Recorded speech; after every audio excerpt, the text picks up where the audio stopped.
we are no longer eligible to go live. I heard about this. Hello, YouTube. Welcome back to another episode of Rink-Side Hits and Clips. I'm Zach Kingston. He's the one and only Noah Harney. Yay! Sorry, we were just discovering that we can no longer go live on Instagram unless we have 1,000 followers. Did you hear about that? I did not hear about that, but you know what? We have a goal now. Let's get 1,000 followers. So come on, people. Let's Get do this, over people. to our Instagram, Rink-Side Hits and Clips Instagram. Hits and clips. Check us out. Give us a follow. And let's turn that 39 into a 1,000. 1,000. So we can go live on Instagram. Because I actually heard that they've changed the broadcast regulations for any Instagram accounts that are public. If you're private, you can go live anytime. If you're public, you can only have a certain amount of followers. A certain amount to go live, or you need a certain amount to go live? You need a certain amount to go live. Is our channel public? Yes. Oh, I wasn't aware of that. I am now aware. Sorry, I thought it was private and they could request us. Oh, no, that's only for... I totally forgot to hit record on this. No, that's only for public.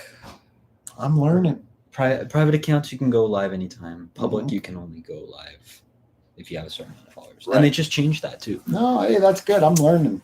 All right. Well, we will not be doing Instagram today.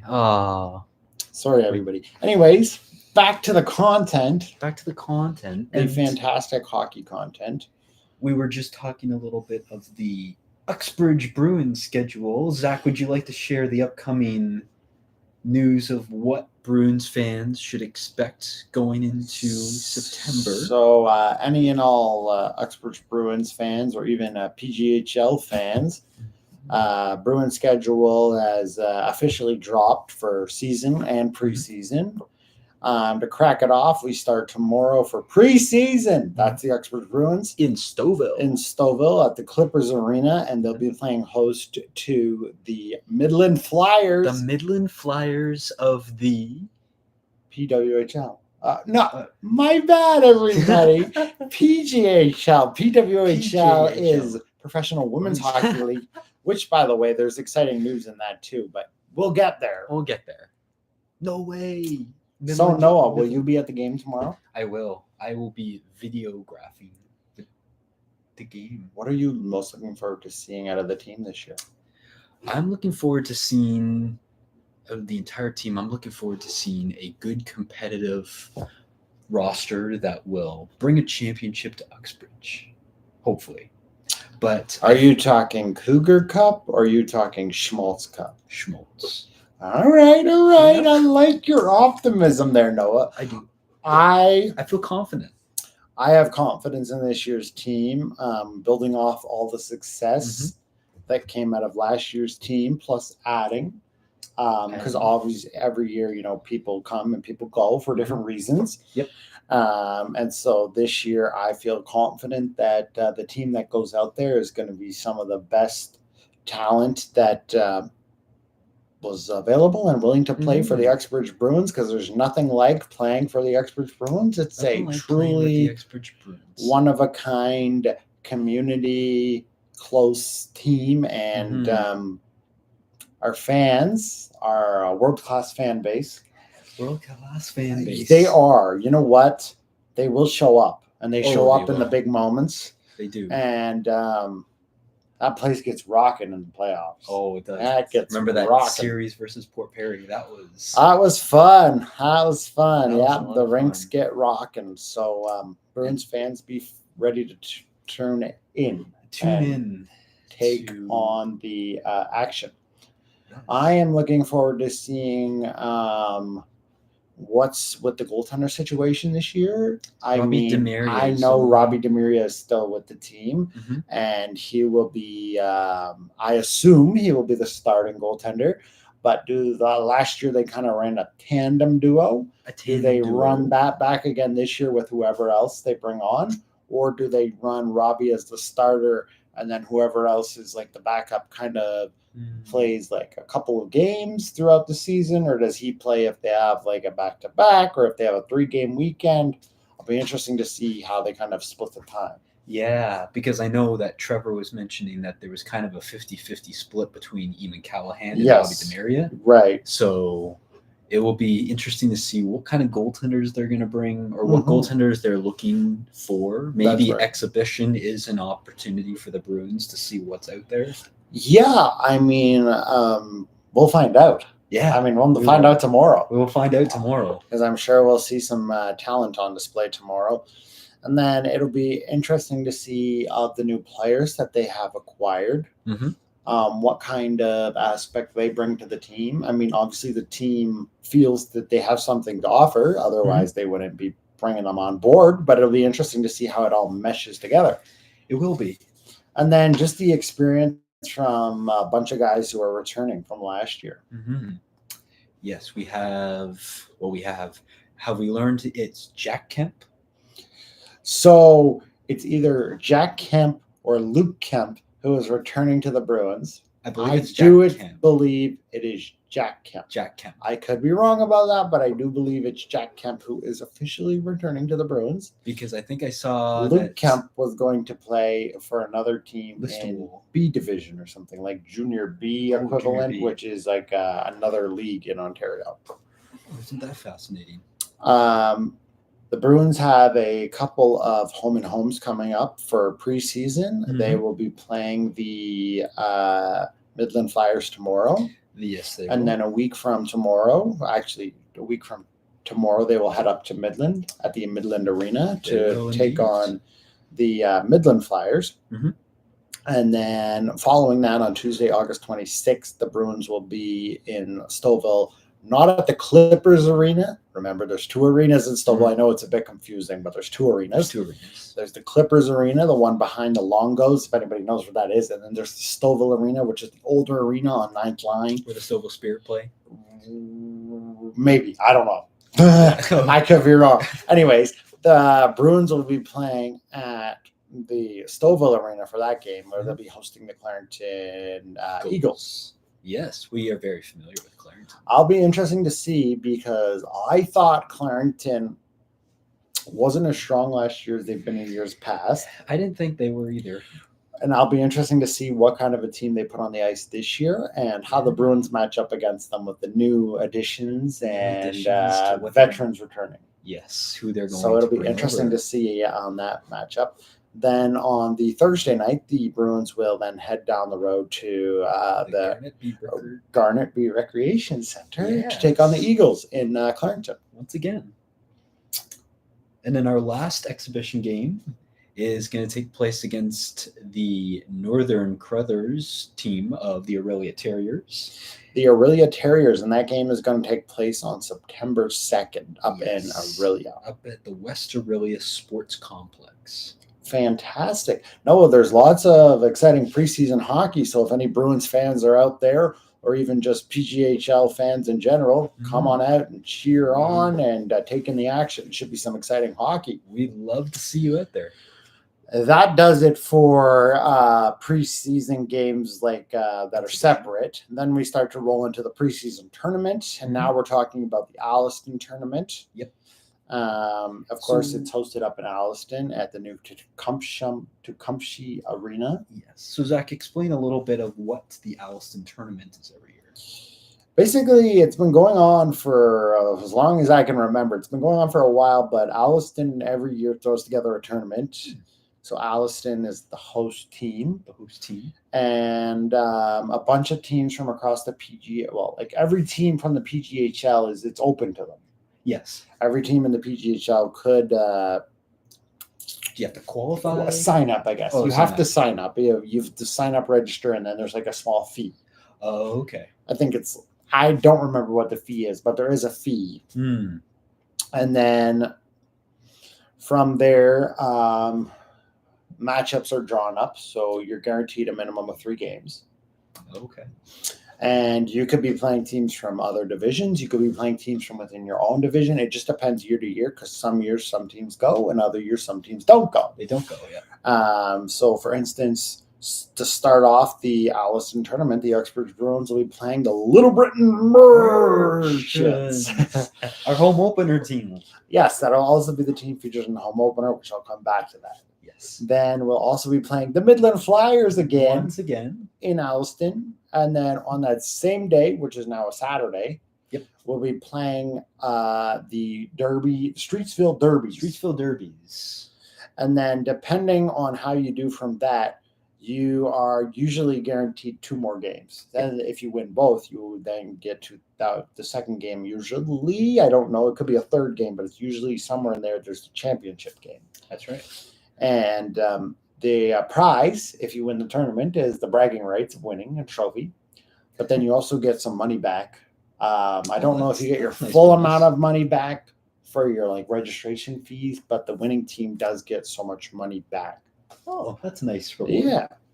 So yeah, the Bruins will be partaking in that, and then following that, basically it's like 5 days, maybe 6, and the season gets underway.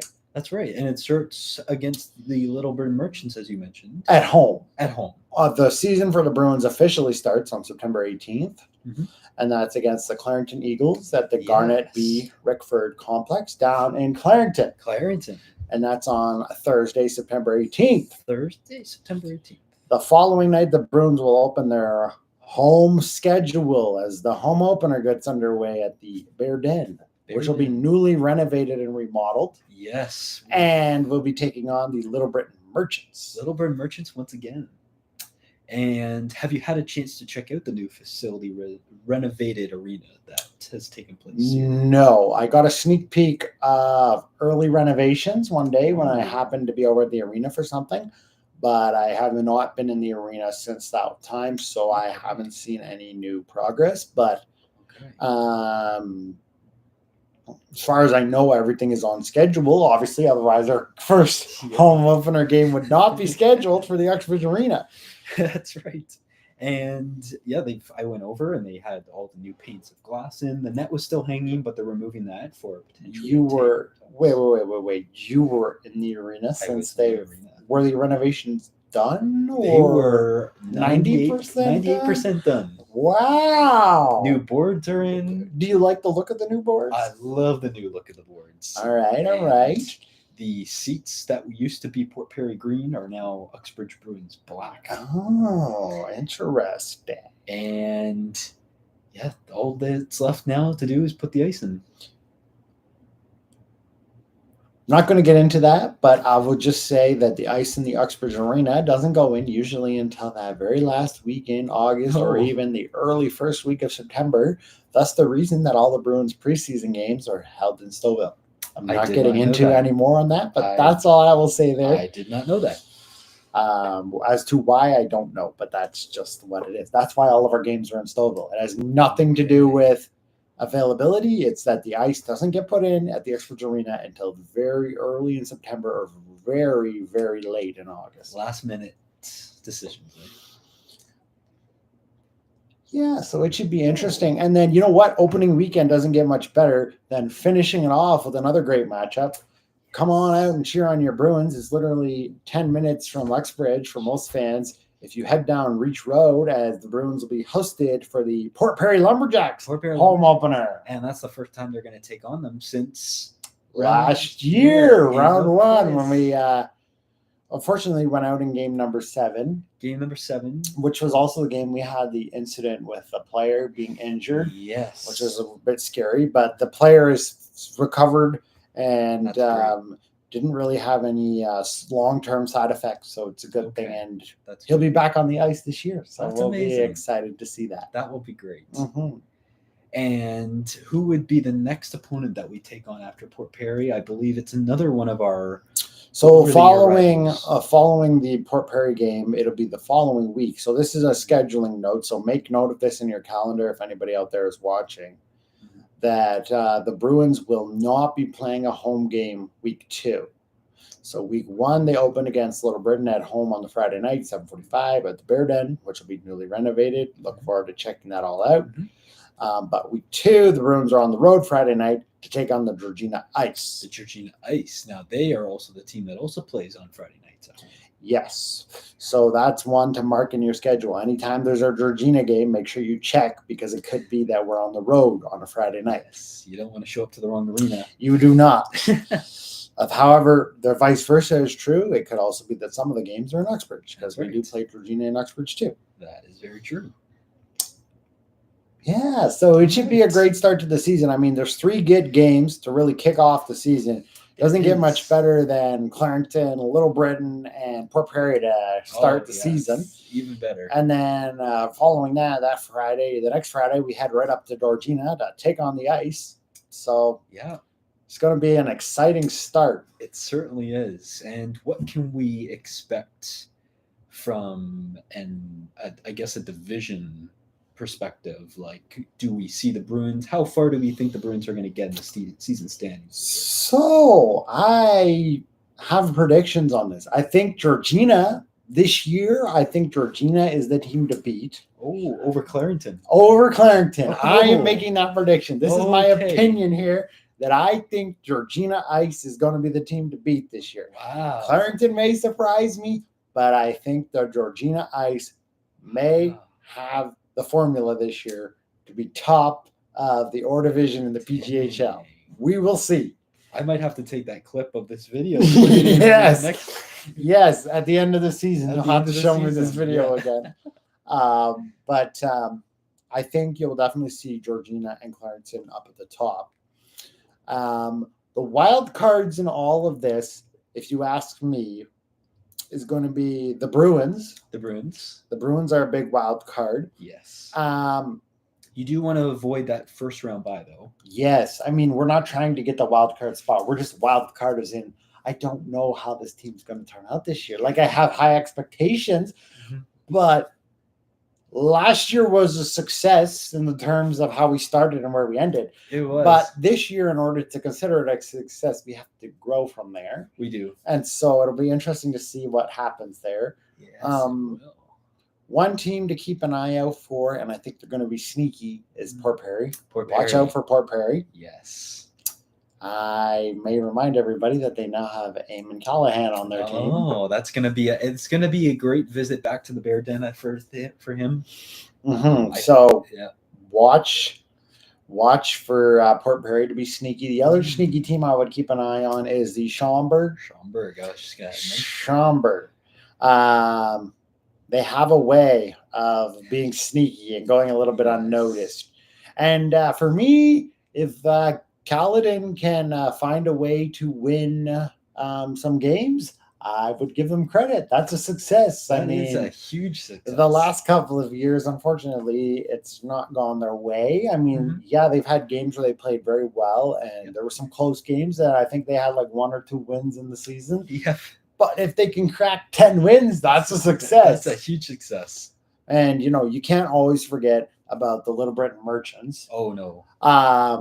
Not every year is every team as competitive as I'm sure they would like to be. But you know what? It's always an exciting atmosphere, and it's always a thrilling game playing Little Britain. Totally. It is always, at least in Uxbridge anyways, it's always quite the game to see. It's usually pretty good game. I always like watching Little Britain, so it'll be a great home opener, and it should be some fun. I think so. And I think even between Port Perry, Uxbridge, Little Britain, and even Schaumburg, I think those are going to be 4 in particular teams that are going to make it quite close in terms of wins. Yes. This year, there could be a big pile up in the division, as in you could have a lot of teams fighting for 3rd, 4th. Yeah. And it'll be interesting to see where it comes down to at the end of the season. It'll be really interesting. That will be. Other than that, I mean, it's a new season, a new look to the Bruins arena, so that'll be something new look to the Bruins. Cool. Yeah. And yeah, I mean, stay tuned because with the new look in the arena, that's exciting. That is very exciting, and That is very exciting. And so it's the first update to the arena in a while, and it'll yeah, really maybe change the vibe. And who knows what other exciting things are to come, but I'm sure there's more coming. I believe so. And this coming Monday, Mhm. which is in 2 days, Mhm. it's going to be exactly 1 month until the official season gets underway. Woohoo! Let's go Bruins and let's go PGHL. PJHL hockey. Road to the Schmaltz Cup. It all begins It all begins in September. So you want to stay tuned. You will want to stay tuned for that. Yes. In PGA, switching our attention from PGHL to PWHL news. I haven't been following a lot of the PWHL. Do you have some updates or anything you? I have some commentary on that. Oh, what I don't know if you follow it, but there's a lot of debate going on right now if PWHL got the expansion draft format right, or if the expansion draft was done in a way that it allowed the new teams to get too much good talent and left the original teams with some gaping holes that they now have to go out and fill. really? What's your take on it? There's a debate about it going on online. I haven't seen or followed a lot of what's been going on, but I've personally, from an expansion point of view, I've only heard that Vancouver and I think it was Seattle. Yes, so starting this season, Vancouver and Seattle are both going to be in the league. It should be an incredible experience because there was a PGHL games played last year in both Vancouver. There was. And Seattle, and there was a great success. It was like sold out crowds. So women's hockey is getting a following. It has a following, and I find it interesting to stay up to date on it. I don't get the opportunity to watch a lot of their games just because a lot of their games are not usually at night per se. Like some of their games are at night, but like a lot of their weekend games are not at night. They're more in the afternoons. They're more in the afternoons just so that because it's hard to compete against NHL. Yeah. So a lot of the PWHL games are more afternoon, but their week games are during, like a lot of their week games are at night. Yeah. And sometimes I do get to take them in, but I don't find that I watch enough of them, but I do stay up to date with what's going on in that league. And it's very exciting. There's a lot happening in that league. There is. Growth is a great thing. Do you remember the Markham Thunder?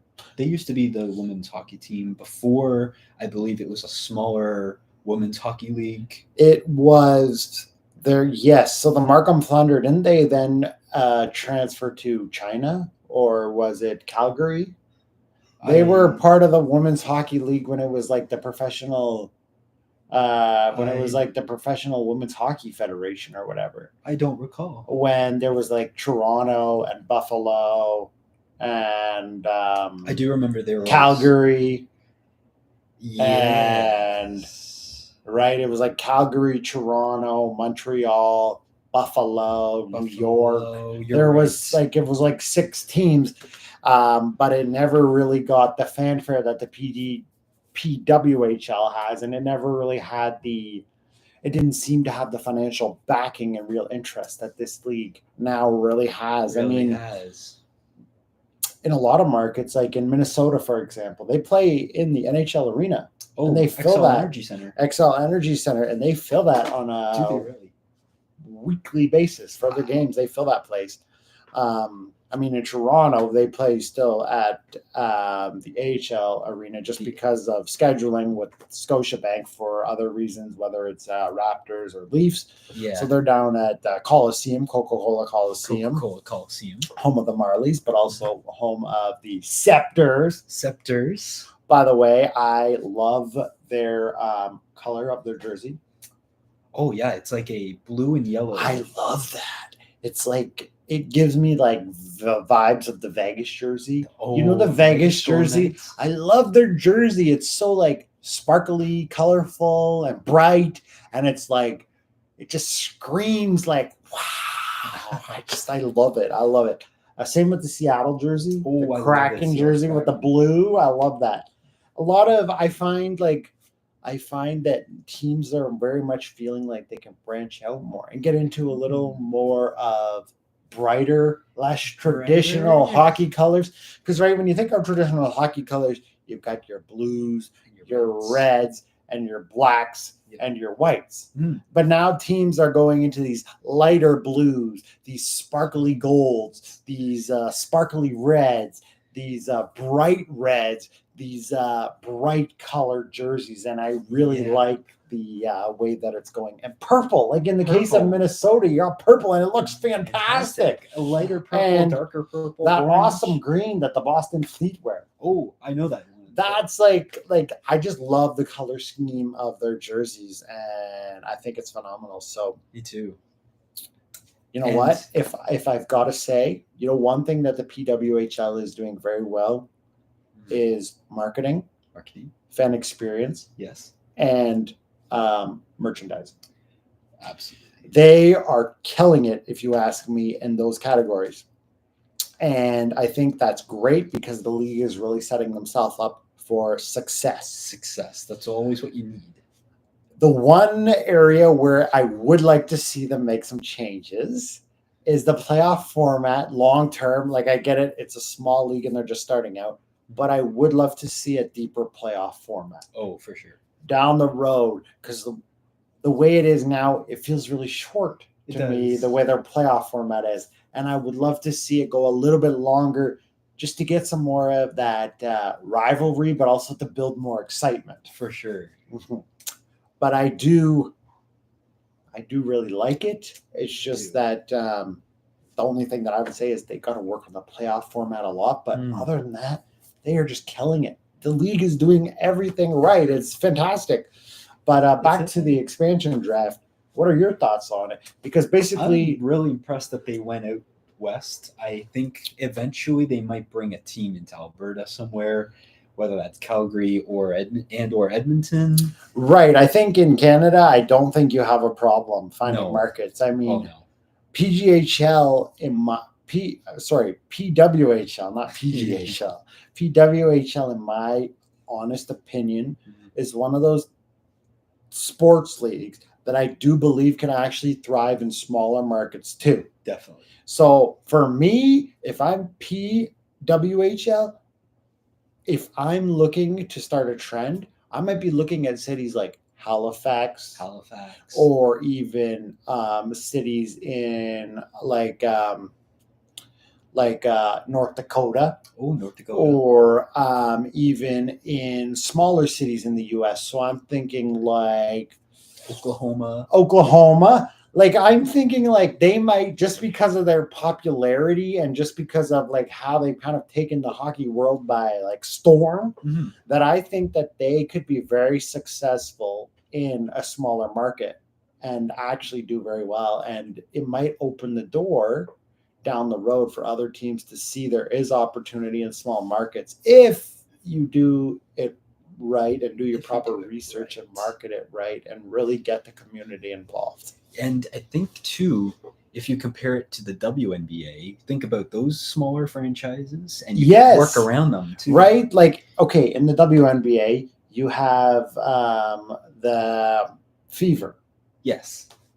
Which is Indianapolis Fever. Indianapolis. Which is the team of WNBA All-Star Caitlin Clark. Yep.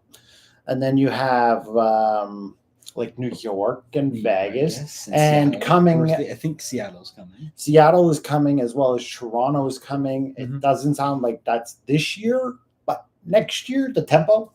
Oh, yeah, the Tempo. Toronto Tempo are joining the WNBA, which will be very cool. And then there's a team in New York, and there's a couple other teams in the WNBA. But yeah, I really feel like... So picture this, Noah. Now I'm getting crazy. But picture this, because the WNBA and the PWHL are gaining more support. So what if in the cities where they have both, or will have both eventually, Mhm. They go out and build an arena specifically for those teams, and they can fill those arenas night in and night out and rival what's been going on in professional men's sports like the for NHL. years. Yeah, like I'm not saying like capacity wise, but I'm just saying like imagine to have your own arena and to be able to sell it out every night, just like they're doing over in men's sports. Yep. And now you're doing that in women's professional basketball and women's professional hockey. To me, that's the ultimate dream of women's sports, right? Is to get to a parity with men's sports at a professional level. And what I'm hoping too is that how much success American college university teams have had in the States, we could get the same up here in Canada. Not that, it would be great if, the teams here in Canada could face the ones down in the States, but just thinking of how the States are known for the NFL, college football, all of those. Right. It would be cool to see more popularity for those sports for, both men's and women's, how many sports there might be at that level of professional. Right. I have another one here that I'm going to throw out there. One of the things that if people want a team to watch in professional sporting, like university hockey in Canada, the team to watch is the University of New Brunswick. Oh, I think I remember you mentioning they have what I would argue is the best team in university hockey in all of Canada. Wow. They have had seasons where they have had basically a perfect record. And I think they have a quality of team that could actually very well compete against U.S. teams at the college and university level. I'm not sure if all of the colleges and universities in Canada have that level of caliber of hockey, because we have like OHL. Yeah. But they do it differently. They do it differently down there, but you know what? The University of New Brunswick has a team that's quite something to watch. So if you're ever really interested in getting into university hockey, check out the University of New Brunswick hockey team. They're exciting to watch. Absolutely. I've really loved the university level for any sport. It is really entertaining. It is really entertaining, and it's where a lot of people get their start, right? Yeah, it is. Right? A lot of guys, a lot of people get their start there. I mean, maybe those guys aren't going professional, but they're going to go to some type of league. Yeah. There are obviously players mentioned before where they play in, they start off in the OHL. Right. And then they sign a Canadian university contract to play, so we will see those kinds of players that make that jump. Yes. But it's also good because a lot of players are not just signing in Canadian universities, but they're signing down in the NCAA too. That big change last year where they said Canadian players are eligible to play in the CHL and then decide, no, wait, I want to go play in the NCAA is massive. That's huge. That's massive, because I knew a lot of guys who wanted to go to school, but they knew they had a shot at making the NHL. Wow. But the problem is they got offers from CHL teams. But at the same time, they got offers from NCAA teams. That's a tough choice. The problem is that if they commit to playing for a CHL team, there was no guarantee that schooling was going to get paid for, accommodated, or whatnot. Whereas if you go in the States, you're playing for a school's hockey team, and so most of the time the schooling is provided, or it's part of your hockey experience. Yeah. So you're getting both. You're getting and both. Now it's really cool that you're able to just go back and forth Mm-hmm. so that you have that option. If you want schooling, you can go on a scholarship and you can play at a professional level of hockey where you can still get drafted to the NHL, Mm-hmm. but also have the option of schooling. I mean, it's not that you don't have the schooling option here. It's just that it's not, the teams here are not directly from the college institutions or the universities that are going to get you in the NHL. Right. So a lot of times what'll have to happen is you'll have to get like some bursaries or grants to go and play, go to school. Yeah, out there. While you're playing for a CHL team versus when you're playing down there, you can go play for them and then go to that school and take classes. Exactly. That's pretty cool, though. So no, it's a great rule change, and I'm actually surprised that the CHL hasn't partnered up more with universities. Me too. They should. They should. I mean, they should. I think there's talent there. Yeah. But not only that, there's an option to recruit more people, because I feel like one of the downsides to coming here is, yes, you're going to one of the premier, if not the premier, junior hockey league in the world. But at the same time, it's like, yeah, but I can just go south of the border and have my schooling paid for while I'm playing hockey at the same time. And that's why so many are choosing to go that route. Right. Yeah. Whereas here, it's like, I can go to school while I'm playing hockey, but it's not like I can get my whole thing basically paid for. Yeah. Like your hockey here would be covered, but your schooling would be separate. Yeah. Because when I was took a trip, visit over to Georgian College in Barrie. Right. One of the players, or one of the guys that was playing I should say he was studying for sports management at Georgian College. He was playing for the Guelph Storm. Right. And Guelph just happened to be in Barrie that day. So whether he traveled up there with the team or whatever, was already there for classes. He was already there for classes. So it works out depending on the route that you choose. And, we've seen many players go the NCAA route. We've seen not many, but a few go the, Canadian university route. Right. Or they just stay in the CHL. Right. It often surprises me that the OHL doesn't have some partnerships with Ontario universities. Mm-hmm. So if you sign with our team, we can then get you a reduced rate at this school or that school or this school. Or if you sign with the QJMHL team in the Quebec League, we can get you a reduced rate at Dal, or maybe even a full scholarship to Dal, or a scholarship at McGill or Laval University or whatever. You know what I mean? Yeah. Or if you go out west, if you play for if you play for any of the teams out west, you could go to UBC maybe, or you can get an opportunity at University of Calgary or the University of Alberta or the University of Manitoba or Saskatchewan, those kind of things. Yeah, it's all a, how do I put it? It's a personal choice in a sense. Yeah. Yeah. That's cool. But some type of partnership would be kind of cool, and it would be and then I could see it how you can have your university level leagues as sort of development. They're development or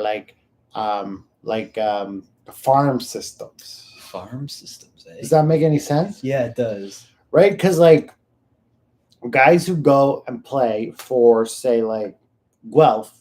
Yeah. Does Guelph have a farm system? Not that I recall. Where do they go if they need to go to the farm system? As far as I know, you go and basically retire and go find a different league, get a totally different level to play in. Yeah. Whereas, why couldn't some of these universities in these different regions be farm system teams for players who they got drafted into OHL or whatever, and they weren't able to play there for circumstances, or the talent wasn't good enough, but they thought it might be. Yeah, it would just be interesting. Yeah, it would just be interesting. That would be very interesting. And I guess we'll see how, because I think you kind of have to make your decision before the season starts. You can't I don't know if there's a way to, you're already on the roster for the NCAA to start the season. Right. Yeah, and I you swap don't know how that works or how it Yeah. all plays out. The other rule that Mhm. I would like them to change, and in my mind I call it the Marner rule. The Marner rule. The Marner rule, because it affected Mitch Marner. And it affects some guys in the CHL who are good. And it doesn't help their development. Is the CHL NHL rule where if a guy is drafted at 18, because guys can get drafted as soon as they turn 18. Yeah. But they don't make the NHL club. Yeah. But they're arguably too good for junior. They then have to go back to junior. They're not allowed to then jump You're to not allowed. the AHL. It's the NPAA, NHPA, NHLPA. Well, it has to do with the CHL agreement with the NHL, in that if you're under, I think it's like 19 or 20, and you're drafted, but you don't make your NHL club, you immediately have to go back to juniors. You have to go back and play for like London or Oshawa or whoever your junior team is. Yeah. In the CHL. That only applies to the CHL. I don't know what the rules are in the NCAA, but in the CHL. Yeah. And in like Marner's case, there was that first year right after he was drafted, he didn't really play with the team for that long. He might have played like a couple games at least, but then he went back to junior. And I would argue he was almost too good, right? He was good. Like he didn't like, what development are you getting out of that? Like for some guys, if you're not ready for like the NHL level, maybe you're not ready for the AHL level either. But then there's other guys who are like, come on, they're ready for the AHL level. Yeah. And you're not going to let them go because you have an agreement that they got to come back. Like, I get it, but I don't get it. It doesn't help the players with their development. It just helps the leagues with financially. But at the end of the day, for a player to get better, and that's all you want, is you want to see improvement, because that at the end of the day helps you. It should just be, the rules should be changed. That's my opinion. The rules should be changed. I completely agree. Looking ahead to this year's NHL season, yeah, what are your predictions? Like, what teams? Like, what are you thinking? What are you most looking forward to coming into this NHL season? Like, which are the teams you're really watching? Oh my! I'm really curious to know what the Islanders are going to do, because there's been they've been playoff contention. I think they just missed the playoffs or whatever this past season, but it was, I don't know. I think with the new signings, with the new moves that the Islanders made, I think they might be better than we all think they're going to be. Like the St. Louis Blues, what they were when they won the Cup over Boston. So if I had to pick 3 teams this year in the NHL that are kind of going to be those teams that it's like you got to watch out for them, or they're like the wild card teams. Yeah. It would be the Montreal Canadiens. Oh, Montreal for sure. The Utah Mammoth. Oh, yes, I could see that because they play very well. And the New York Islanders. The New York Islanders. Those 3 teams are going to be the teams that is like, they could really be good, but at the same time, they could really be not so good. Not so good. And it's a matter of which version of them are you going to get? I don't know yet. We're going to see, because we're going to see. In the case of the Islanders and even the Canadiens, they've been making a few moves. They have. And Utah now with their new name, the Mammoth, and they're going to put some work into their stadium. Yeah. And season number 2, it's going to be exciting out there. So, you know, those 3 teams are really going to be interesting to see what takes place there. I'm also curious what Ottawa's going to do too. I find the Senators, yes, can't sleep on the Senators. No, you know what? I feel the Senators are going to have another good regular season. I think so too. But I feel that they're like the Leafs in that they have a little more experience they need to gain in the playoffs. Yes. And we'll see from there what happens. For me, if Ottawa can make the second round of the playoffs this year, that is a success. Oh, that's all you can ask. It might be hard, just because the Atlantic Division has Florida, has the Leafs, has the Tampa Bay Lightning, So if they finish in the wild card spot again, they're going to get one of the top teams, and it could be either of those three. Realistically, any given year, it could be Leafs, Florida, or Tampa at the top. Yeah, which most likely Toronto or Florida. But for sense, yeah, it'll be interesting to see. And then for the Leafs, the goal for the Leafs is to get to the third round, but not even the third round. The third round, if they were to get to the third round and go out, that would be a minor success. The major success would be to get through the third round to the Stanley Cup. Whether they win, well, that's a whole nother game. But if they can get there, that would be a success. A huge success. That would be a success in Leafs Nation. I mean, the ultimate goal and success of Leaf Nation is to bring home Lord Stanley, but getting to the Stanley Cup playoffs, finals would be a big success. That would be huge. And I feel like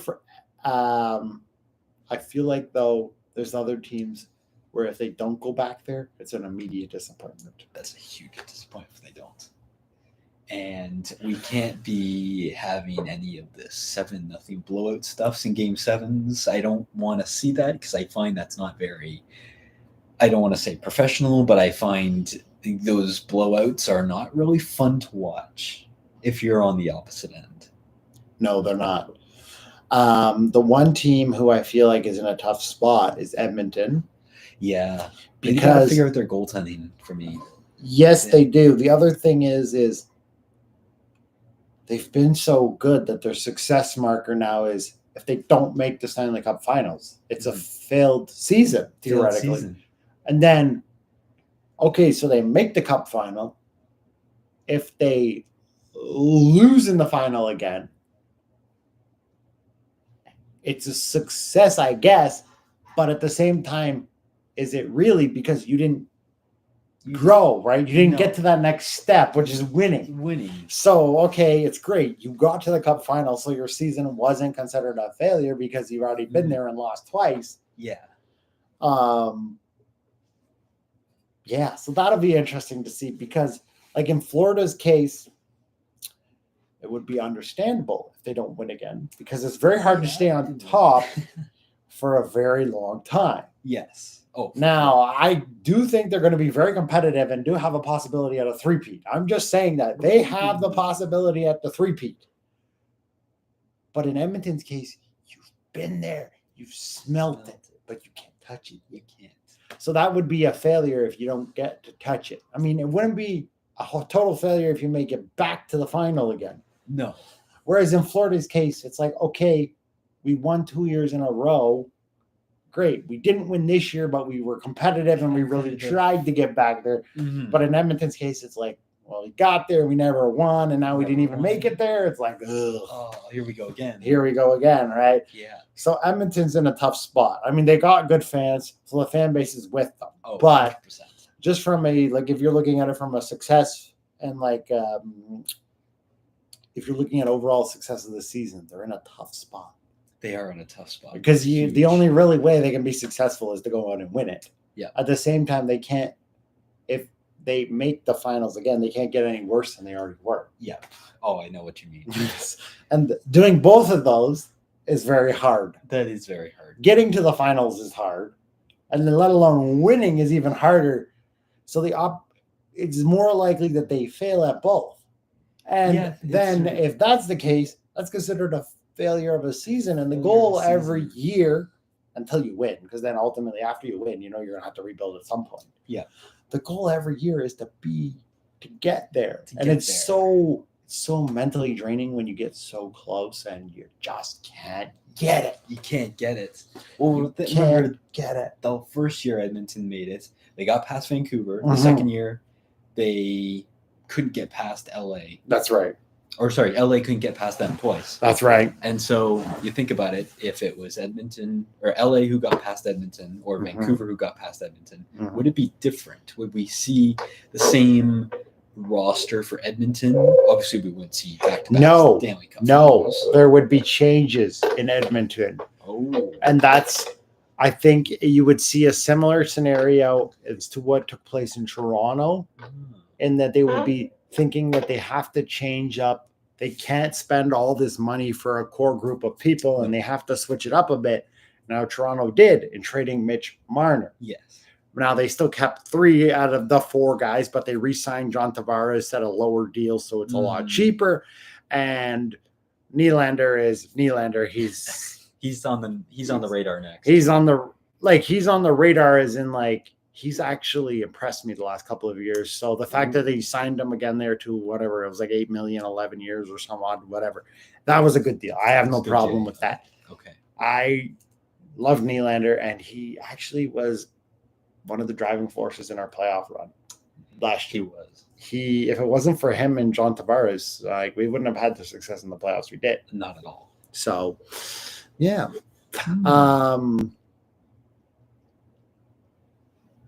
It'll be interesting to see what happens with Matthews.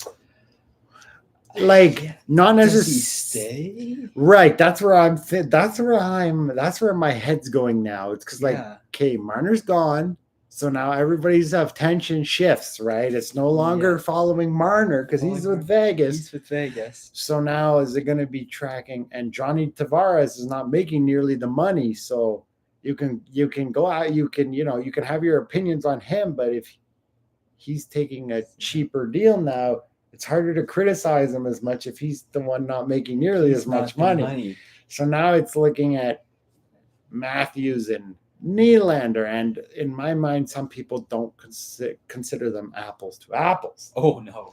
So then, does that focus really then sharpen on Matthews? Like he was the guy that said, "Oh, one day he'll be the captain. Eventually, he's the captain." Do you think Matthews is a little overrated at some degree? Because I think he's not I wouldn't put him on the same level, not even close to players like Nathan McKinnon or Crosby or even McDavid for that matter. This is what I'm wondering now. Like, this is the thing though. Like in Toronto, because we just have the talent market that we do and we have the history and everything, we look at some of these people who don't perform at like A-level expectations and say, well, they're not as good as this person or that person or that person. Then if you send them to another team, they're like their savior. Like Mitch Marner in Vegas is considered like a hero now. And in Toronto, he was considered that guy who made a little too much money and didn't produce, especially in the playoffs. Right. So that's so true. That's the $1 million question. What happens there if Matthews has a good season? What does that do to the team? If Matthews has an off year, what does that do to the team? And then where does it stand when it comes to Matthews? There's something with his wrist, arm. It's not like a big thing, but every year it seems to get inflamed or work up again. I don't know what the whole story is there, but every year you always hear, his wrist is bugging him again. He needs to take a few games off or whatever. So like, does that finally resolve itself? And then can he go out there and score a lot of goals? Yeah. With Marner being gone now, does that mean Nylander slots back up with him on the top? Because we used to have that at one time there for a bit. They were trying Nylander up there with him. Yeah. Or does Nylander stay down with Johnny Tavares on the second line? And then do you run with Knives up there with Matthews? Because they were doing that too last year. And then who do you put over on the other wing? It'd be interesting to see. It'll be interesting. Like I like what you said before in the previous video. When he was in Toronto, he was always like that guy who was, always under the radar by Leaf fans, where now he's in Vegas. He's like a key star for the team. Yes. And sometimes guys kind of like, I think some guys like that if they're in the market where they're like the focus of attention. Yeah. And it's like not in a good way. And then they go to another team and everybody's like praising you. Like you're the hero. Yeah. I think some guys like that because it's like, thank goodness. Now everybody loves me. And it doesn't really matter if I'm not always on my A game because, the fans are not going to be all over me. And the pressure is not there as much as it is in like Toronto. Yeah. That makes sense. So it'll be interesting to see. Yeah. And then there's like the acquisition that the Leafs got in exchange for Mitch Marner. That was interesting too, how the whole Marner thing went down. That was good on the Leafs because, like, that's the way to do it. Like, if he's going to become a free agent, you'll want to get something for him, so you might as well make a deal. Make the deal. But at the same time, it doesn't always work out that way. You see a lot of guys where there's talk of a deal, and then the deadline comes where they're free. Yep. And then all of a sudden they get the team losing him gets nothing. He just walks away and goes signs with another team. Whereas the Leafs got it in like the day before, like the night before it was like the deadline. It was like the night. It was like the night of the deadline, before the deadline, that it was announced. Okay, Marner is being traded to the Vegas Golden Knights, and in exchange, the Leafs did get something from Vegas. Yeah, you know what's so funny about Mitch Marner and the Leaf fans is that when he was with Toronto, they were like, "Oh, we want him gone." Like when he was gone, they were like, "Oh, yes, he finally gone. We're never going to see you again. Goodbye." Right. What's also funny is that now he's on Vegas. All the Leaf fans are watching Marner. I know. A lot of Leaf fans are going to be watching Vegas this year because they want to see what Marner's going to do. So it's a very interesting standard that we have for our team in Toronto. Yeah. And high expectations. And it's because we have a cup drought. Oh, yeah. Now, watch Vegas go. I will admit, we don't have as bad of a problem as the Chicago Cubs did. Yeah. But they've broken their curse after 106 years back in 2016 when they won the World Series. Oh, remember that drought? But, the Leafs is climbing. What is it now? Is it almost 60 years since the Cup? 1967? 1967, which was, what is it? Well, it's 2025. So 67, would that be 59 years or would it be 60 years now? I think we're coming up on 60.